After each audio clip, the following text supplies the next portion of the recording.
this year, we worked on what we called the Council-Led Transformation Fund. This was the last bit of funding that we had from the federal government, and the council was committed to giving it back to the community via allocating to nonprofits. But Peter and I had an ambitious goal to set aside some of these allocations, again, for our LGBTQ plus community, in particular, our trans community. We had a proposal to give $150,000 to about 3 nonprofit organizations for a name change clinic for transgender Milwaukeeans, for emergency housing and emergency food services through Diverse and Resilient, an LGBT nonprofit. And we also wanted to give a small allocation to Black Pride MKE that was serving our Black trans community.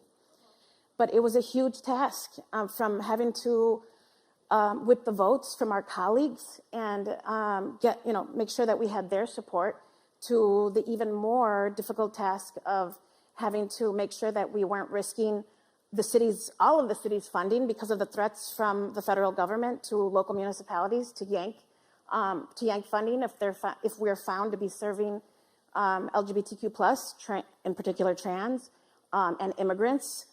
As you know, I'm sure many of our local electeds hear it from their city attorneys all the time that we better be careful, or all of the city's funding is going to get yanked if we're found to be serving the constituencies that we're passionate about. I am an embodiment of the intersection of serving immigrants in the city of Milwaukee, serving queer folks. As a queer Latino woman, these are the communities that I feel most passionate about protecting and fighting for every day.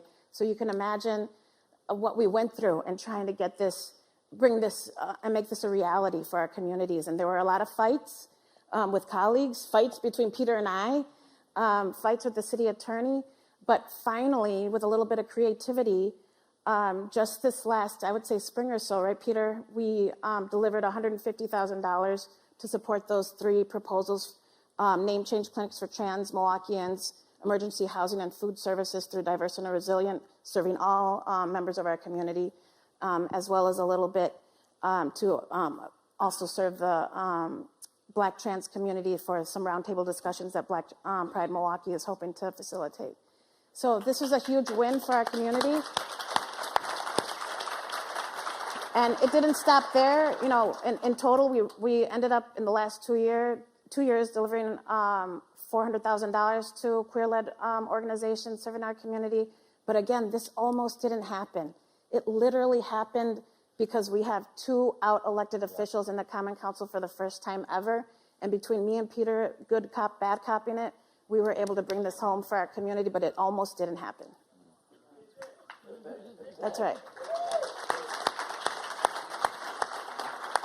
That's amazing. Thank you for sharing those examples. Caroline, Ben, I invite you into this question. If you have anything to add. Yeah, I mean, I think there are dual impacts, right, on trans patients themselves, but also broader healthcare systems and providers that are tasked with providing this care. I think on the provider side of things, as was touched upon, this is a scary time for folks to be practicing. The restrictions that we're seeing have been focused mainly, but not exclusively, on transgender youth. But providers are, just being criminalized for practicing in accordance with standards of care and trying to help their patients. So I think it's scary, and there are huge interdisciplinary teams that often provide this care. And in these kinds of hostile environments, you can result in provider shortages because it is a really scary time. So that worsens care for everybody. And so I think that's just important to keep in mind, the sort of cascading effects throughout the healthcare system.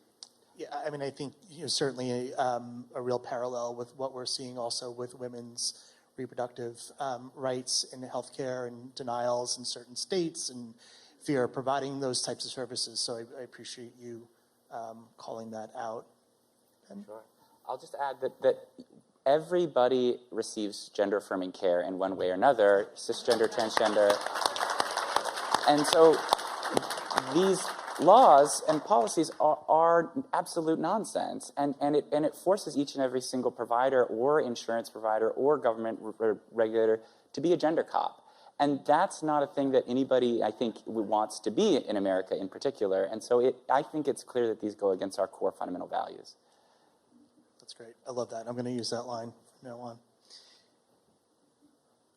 Let's talk a little bit about some legislative actions that we can be considering, certainly at the state and local levels. Julian, you touched on, well, actually, Caroline was the first one to touch on shield laws. Julian, you brought it up as well. Could, Julian, maybe you just take a moment to describe what a shield law is, how it works, why they're important, and then we can get into some of the other options that might be out there. So the shield law is a series of protections for providers of given care. Many states, on the eve of when the Dobbs decision was essentially leaked, realized that our providers of abortion care were going to be gone after, and we're not going to have the series of protections they need, and really could essentially be bullied via liability out of providing care. And the same thing actually was already happening even before the Dobbs decision about providers of gender-affirming care, and you were seeing a number of states who had passed those laws as well. So the shield laws effectively is around a shield for the providers, the location, the health center or the hospital providing that care, and then in addition, a number of states our shield law is quite broad, right? So basically, the receptionist, anyone sort of involved in providing that care is protected within the confines of the state, and a number of it's tough, right? So like I can give like a whole laundry list of advice for states where it's going to be possible for folks to bolster their shield laws, to pass an affirming healthcare trust like we did in Massachusetts and what California's done, to update the name change policy, which we just did. We had this pesky requirement you had to publish your name in a newspaper. We got rid of that, right? And I also want to be really cognizant that we've got folks who are serving, who are not in environments, right, like a Massachusetts or a California. And, so I think the playbook there is sort of different. I also think I'm always looking for sort of what's the opportunity going to be from a legislative perspective. In a way, we have been able to pass things in Massachusetts where I think for a while we had sort of rested on our laurels and thinking like, oh, we were like first in marriage, like we're so great. And actually Massachusetts had really fallen behind in HIV protection, in parentage, and a whole host of crucial policies related to LGBTQ folks. And we've worked to sort of seize this really horrible national political moment to get a bunch of stuff done, that hadn't gotten done. And so I think seizing those opportunities. And I would also encourage people to think, what is going to play out in the healthcare system is going to be an unmitigated disaster and a complete shit show. All of these people who are going to be shoved off their Medicaid programs are going to end up in community hospitals and in rural hospitals and in community centers without insurance. They're going to have to be treated because that's also required of the law.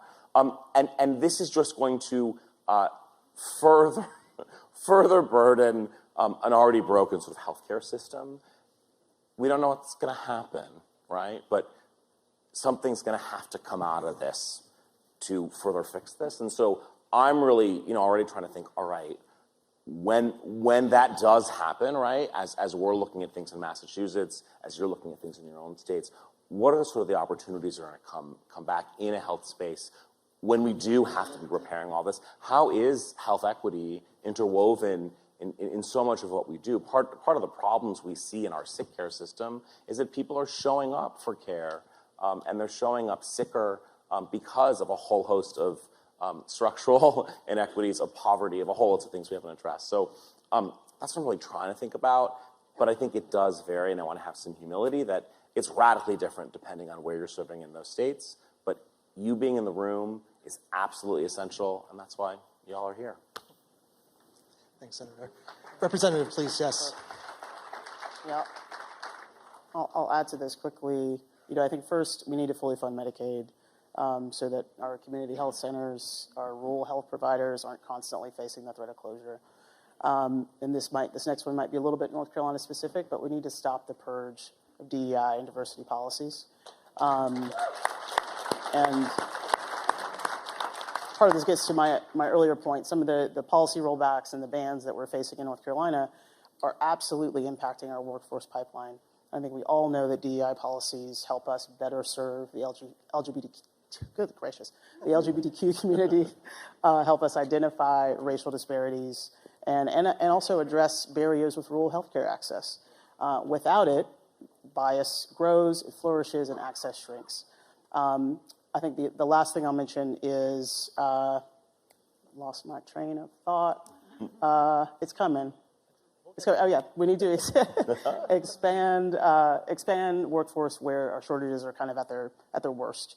You know, in North Carolina, we have struggled and still haven't passed a bill that would provide full practice authority for nurse practitioners. Just making that policy change without funding would immediately increase access to care, particularly in our rural communities. So that's right in front of us if we kind of take the opportunity to do it. Thank you. Alderperson, you were talking a little bit earlier, so inspiringly, actually, about the different things that you're doing at the local level, and I wanted to turn it back to you to sort of tease that out a little bit more. What more can be done at the community level, and what you're seeing play out in your community? Yeah, I wanted to just keep going on this example that I used about the difficulty, though ultimately victorious, of delivering those allocations for our community. Again, and I know I kept stressing it almost didn't happen. I wanted the conference attendees to realize how difficult it is, and it would not have happened, and I couldn't have done it by myself when I was the only out member in 2020. I can't tell you how difficult it was. In fact, I know I don't have to tell a lot of you because there's so many firsts in this room, but it was very hard to be the only one. One is the loneliest number. I had members that really struggled with understanding and supporting our LGBTQ plus community. And so having Peter there with me to advocate during a time when the city attorney was pulling us aside and saying, it's not going to happen, guys. We cannot serve these organizations that are explicitly serving LGBTQ plus folks. It's just, you put the city's entirety of the federal funding that we receive at risk. And were it not for Peter and the fights he and I got into, because again, I tend to lean on the nice side and he leans on the a bit more assertive to maybe aggressive side. And if it wasn't for us having that back and forth and feeling so passionate about our LGBTQ plus community because we're queer electeds, and bringing the city attorney into the room with the two of us and having staff from the nonprofit organizations that we were hoping to allocate to have that conversation and brainstorm together and finally get the city attorney to realize, guess what, we can make these allocations because diverse and resilient, the other nonprofit organizations that are escaping me right now, all serve whoever walks through their doors. Straight, queer, trans, cis, they will serve whoever walks through their doors. And the city attorney realized, oh, then we can do this. And that was how we were able to deliver it. And we wouldn't have done that if we would have just stopped at, the city attorney calling us up and saying it's not possible to serve these orgs that clearly are just queer-led, queer-serving. And so I think that the innovation and the advocacy that needs to be done really is, and I think Victory Institute and Fund would support this, is making sure that your governmental bodies have multiple openly LGBTQ plus members, so that we can have a caucus that truly fights for what we need, whether it's access to healthcare, access to affordable housing, access to food. We need to make sure that we have out queer electeds fighting, and we need multiple members, because I'm telling you, I was there, the only one, and it's just so hard to do it. We got to make sure we have a queer caucus in every single governmental body, at the state level, at the local levels, at the federal levels.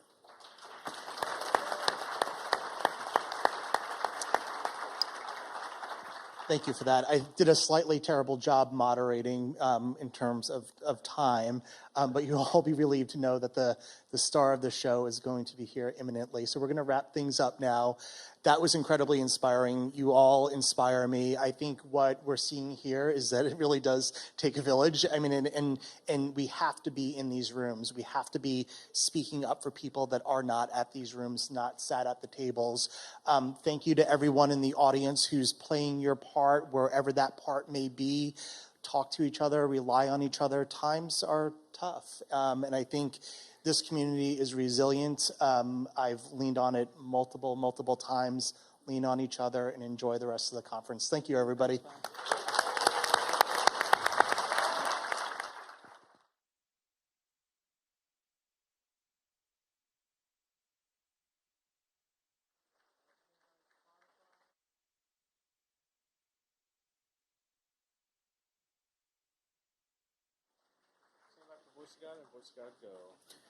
Please remain seated. For the next portion of our program, there is no entering or exiting. While you wait, this is a great time to follow us on social media. Pull up your phones and follow us on Instagram at Victory Institute and our brand new TikTok page, LGBTQ Victory Institute. Our show will continue momentarily.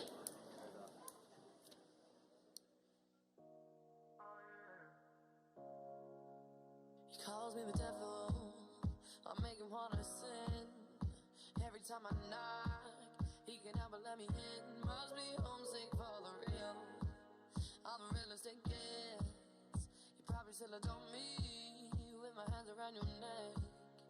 Can you feel the warmth? Yeah. As my kiss goes down, you like some sweet alcohol. Where I'm coming from, yeah. There's a darker side of me that makes you feel so numb. 'Cause I like hell, super when I'm not there and you're by yourself. Am I the answer to your prayers? I'll give you that pleasure, heaven, and I'll give it to you, harder than hell, harder than hell. Please remain seated. Can't let me in your head, I'm not here to make you young, but it's praise that I get. You ain't gonna walk free, boy. Now I finish with you, yeah, no. Can you feel the warmth? Yeah. As my kiss goes down, you like some sweet alcohol. Where I'm coming from, yeah. It's the darker side of me that makes you feel so numb. 'Cause I like hell, super when I'm not there and you're by yourself. Am I the answer to your prayers? I'll give you that pleasure, heaven, and I'll give it to you, harder than hell, harder than hell. Oh, you do right there, you make me feel right there. When you let me down right there, we just make it right there. 'Cause you're looking so right there, maybe you should touch me right there. If you take me right there, we could make it. 'Cause I like hell, super when I'm not there and you're by yourself. Am I the answer to your prayers? I'll give you that pleasure, heaven, and I'll give it to you,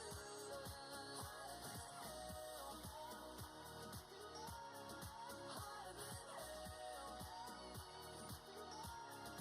harder than hell, harder than hell, and I'll give it to you, harder than hell.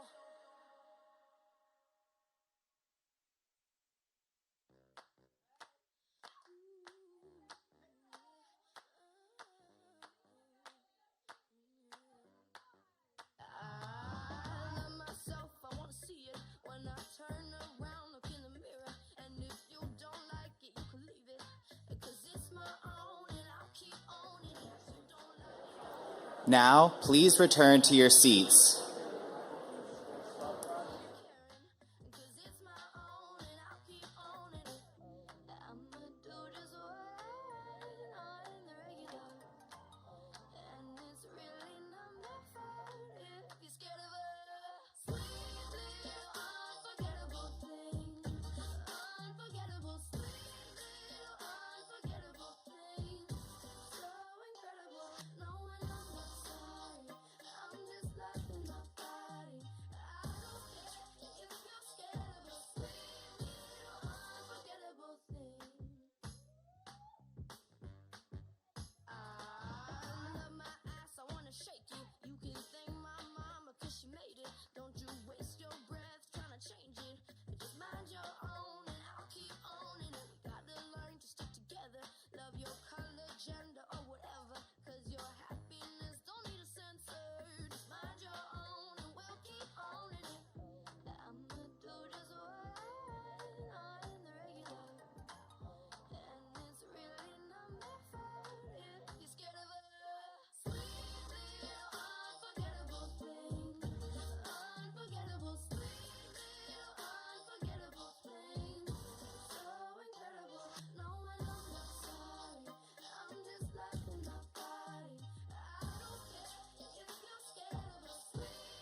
And now, please welcome LGBTQ Victory Institute President and CEO Evan Lowe, LGBTQ Victory Action Board member Chris Abele, and David Bonnet Foundation President Michael Fleming to the stage. And I know your story. I see what you're going through. Yeah, it's an uphill climb, and I'm feeling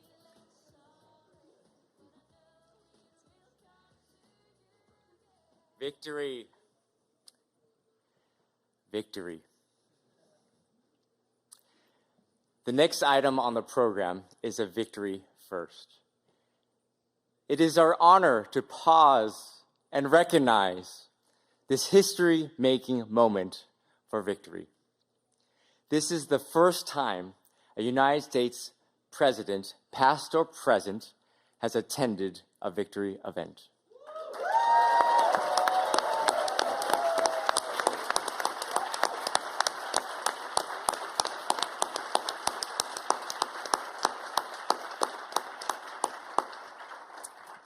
And of course, we are presenting the Chris Abele Impact Award.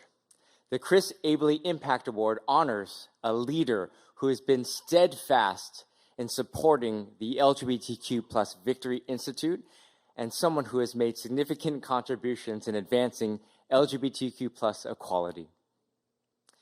We present this award that recognizes exceptional commitment to strengthening LGBTQ representation and expanding quality through service and advocacy.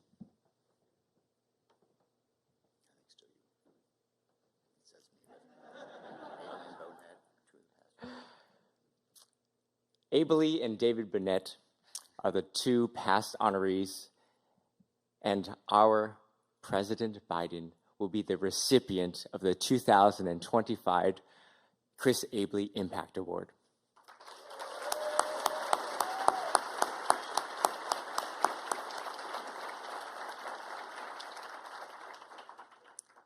President Joe Biden is a hero and an icon for our LGBTQ community. He has been a longtime supporter of our work and our mission. He presided over the most inclusive administration in history. In history, hands down. He, of course, was a critical partner in making government reflect the LGBTQ community that it serves. But that's not all that he's done. So on Meet the Press in 2012, and I think you will recall what is one of my favorite, can't miss TV moments, in an unscripted moment, speaking straight from the heart, which could describe most of our great president's career, he announced his support for same-sex marriage. As vice president, he was the first member of a sitting federal administration to do that. It caught President Obama a little off guard. However, 3 days later, President Obama announced his support as well.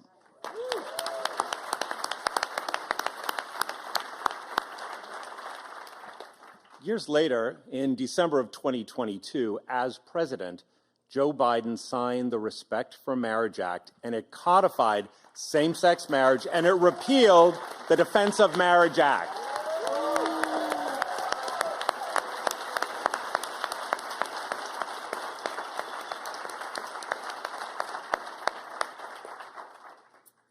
If I may borrow a touch of Irish wisdom, a good heart is better than all the heads in the world, and Joe Biden has one of the biggest hearts we've ever known.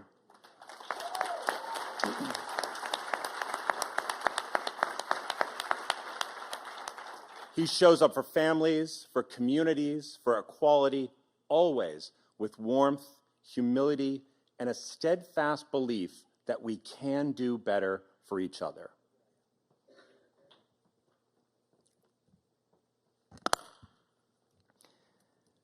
President Biden, we are grateful for your support, your friendship, and your love. You remind us that progress is absolutely possible, that inclusion matters, that love and decency will always prevail. So let's be reminded, Victory. Don't get mad, get elected.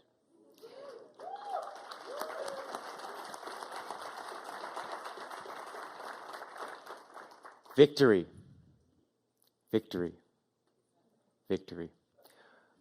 Would you please join me, stand, and give a warm victory welcome to join in solidarity to welcome the 46th President of these United States, President Joe Biden.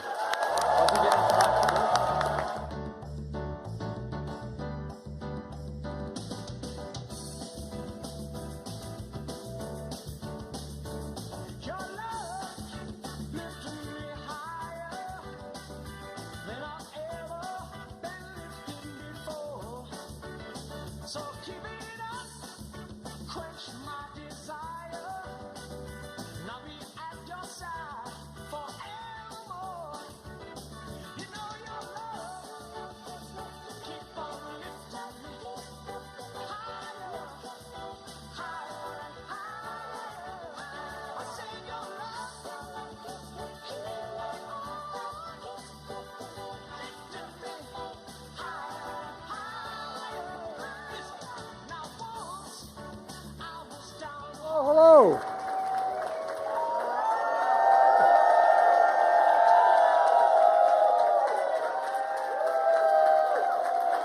I'm not going home.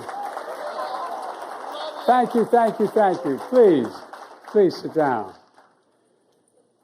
Evan, thank you for your visionary leadership of this organization. Chris, I'm honored to receive the award in your name. In your name.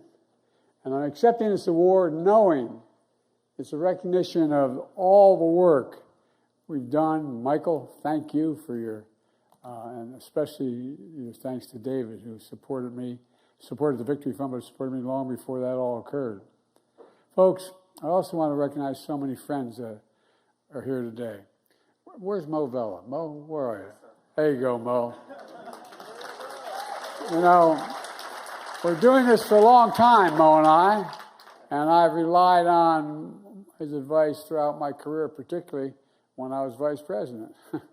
I knew which direction to go. And I love you just as much as them. Thank you. Next week marks 3 years. 3 years since many of us stood on a crisp day in the South Lawn of the White House, where I signed the Respect for Marriage Act. Folks,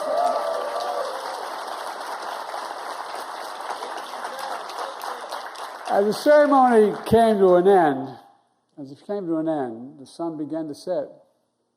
Rainbow lights lit up the portico of the White House. You know, the moment had an air of celebration, but also, quite frankly, for me and many of you, I expect, an air of relief. Relief. Finally, through the hard work, faith, counsel, sheer grit of folks like you in this room and so many who came before you, the momentous battle was finally won. Finally. And look, today, though, we know there's much more work to do. And the challenges ahead can feel daunting, particularly in the face of everything we're seeing coming out of this reactionary White House. You know, we're all here today for the same reason. Same reason. It's all because we believe in the power of our democracy to pull the nation together. You know, our worst moments, actually, we're the only country in the world that's gone through every crisis and come out stronger than we went into the crisis. Every time. America's the only country. Also, is founded on an idea. We're unique, not a joke. It's not just, America. It's true. We're the only country founded on an idea. Every other country in the world is founded on geographic boundaries, religion, ethnicity. But we're an idea. A strong idea. It's stronger and more powerful than any dictator or any army. And that in America, we hold these truths to be self-evident. All men are created equal. All deserve to be treated with dignity and throughout their lives. And all of us, each and every one of us, deserves that. That's how I was raised. That's how many of you were raised, I guess, too. We've never lived up to that idea, though, but we've never walked away from it. We've never walked away from it either. And so you've heard me say before that when I was growing up, whenever something bad happened, I used to be a stutterer, and people made a lot of fun of you, a lot of other things. My dad would look at me and say, Joey, just get up. Get up, Joey. Get up. Well, folks, that's my message to all of us today. To all who love our country. To all of us who are dismayed by the present state of the Union. This is no time to give up. It's time to get up. Get up and fight back. Get up. Continue to fight. And what's the fight all about?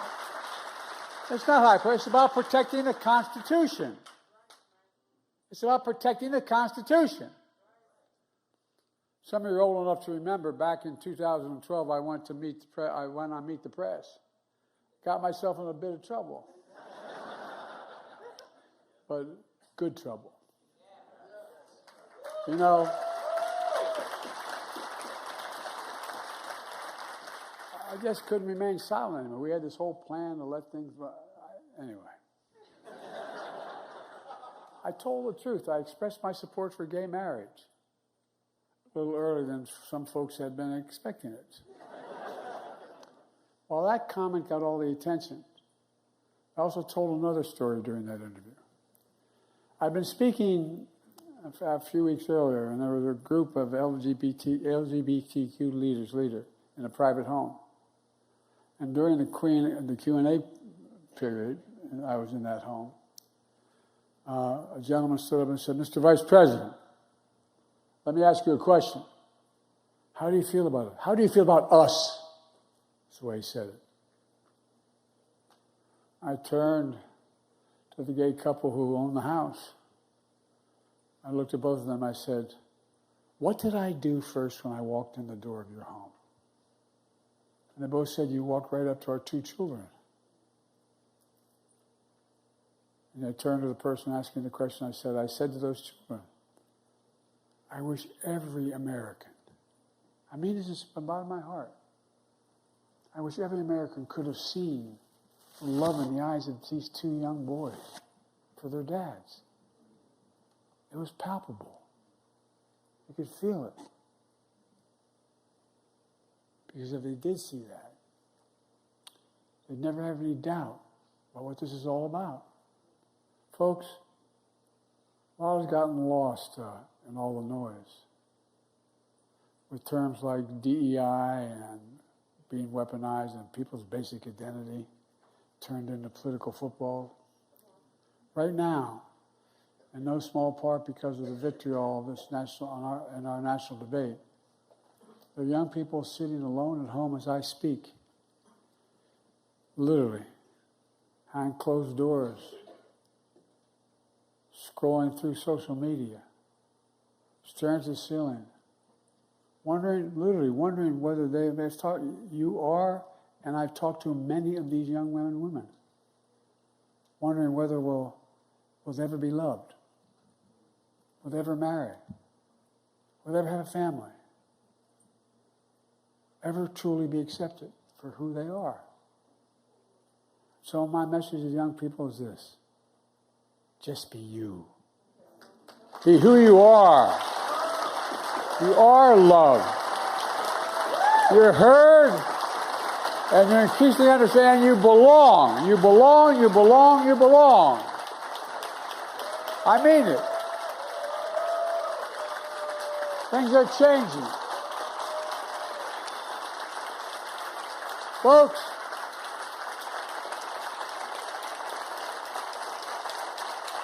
Donald Trump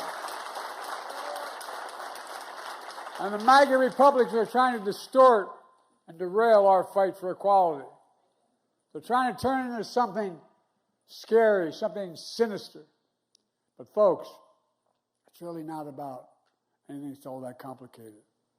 At its core, it's about It's about making every American, giving them the opportunity to be treated with basic decency, dignity, and respect they all deserve. That's what every single American deserves, every American. This administration is trying to use those issues as a wedge to further divide the country. But there's nothing more American than the notion of equality. Nothing, nothing, nothing. And folks, it's a struggle as old as the country's founder. That's why many of us are in this room today. We also know that the fight ahead is about more than equality. It's about opportunity. It's about opportunity. It's about making sure every American has a chance to make a decent living. It's about having equal access to quality health care, make it affordable. It's about, they can pay any rent, send their kids to college, pay for the grocery bills. It's about making sure every American can come home at the end of the day, look their kid in the eye, and say, honey, it's going to be okay. It's that basic. It is that basic. You've heard me say before, my dad used to say, it's all about, can you look your child in the eye and say, it's going to be okay. That's what we worked so damn hard to do during my administration. In those 4 years, we created 16 million new jobs. Unemployment dropped to a 50-year low. We lowered the price of everything from health care to cost of college to junk fees and airline tickets and credit cards. We made a lot of progress. We had so much more we had to do to make life affordable for every American. And it's this work that's motivated so many of you to step up, put your name on the ballot, and run for office. LGBT candidates across the country running not only to ensure equality for every American, but also to ensure that every American has access to opportunities they deserve. I want to thank those of you who are willing to put yourself on the line, willing to subject yourself and your families to the public scrutiny and the attacks that sure will come your way in order to make life better for every American. It's going to take character. It's going to take courage. So please join me today in thanking all the candidates elected to office here today, and please stand up, candidates. Stand up. Thank you.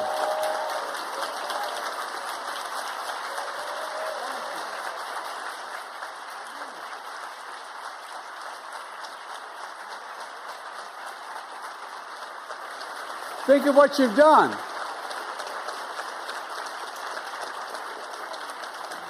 I know I look like I'm only 40 years old. I know that. I've been doing this job for 51 years. If I made that same comment in this room, and I've spoken in this room that many years ago, made that same comment in this room 50 years ago, 30 years ago, 25 years ago, I've been thrown out of here. Not a joke. Well, when I took office, I promised to have an administration that looked like America. I've kept my promise.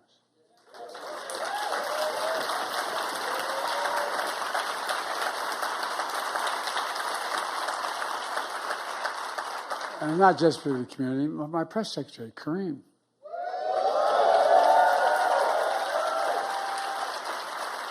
My head personnel, Goodman, is here. I don't know if he's here or not. There you are, man. Stand up. Oh, I see Kareem. There you are.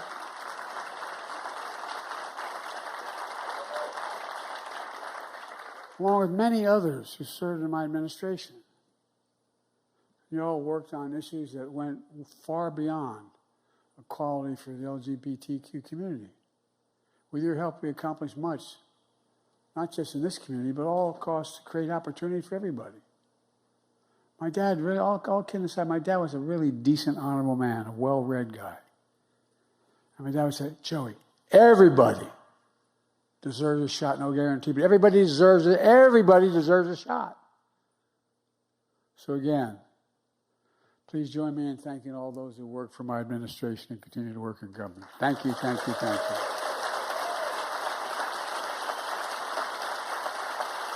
Let me close with this. Sorry I'm taking too long here. I apologize. Folks, America's not a fairy tale. For 250 years, there's been a constant push and pull, an existential struggle between peril and possibility. We're not guaranteed a fairy tale ending, but I believe the America of our dreams is always closer than we think. I know I'm characterized as an eternal optimist, but I am. You know, my friend, Congresswoman Sarah McBride,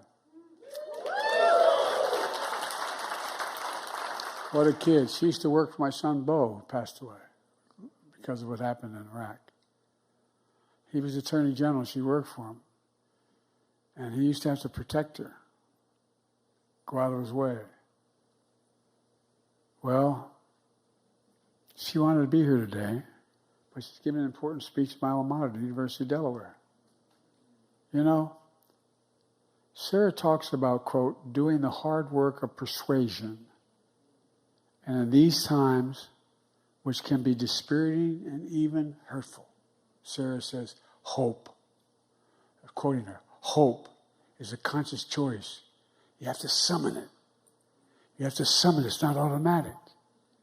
Friends, we are one of the only countries in the world that time and again has come out of every crisis stronger than we entered into that crisis. I still believe, emerging from the many crises caused by this administration, as we have constantly, nonetheless, come out stronger, wiser, and more resilient than before. But we just have to get up. As long as we keep the faith, summon hope, and get back up and remember who in the hell we are. We're the United States of America. That's who we are. We're the U.S., and there's nothing, I mean it sincerely, there's nothing beyond our capacity in America when we act together. So let's work together. Let's keep this fight going. Let's win it together. Now, not tomorrow, now. Thank you. God bless you all. And may God protect our troops. Sorry it took so long. I'm so damn proud of all of you. No, I really am. I'm proud of your courage. So thank you, thank you, thank you.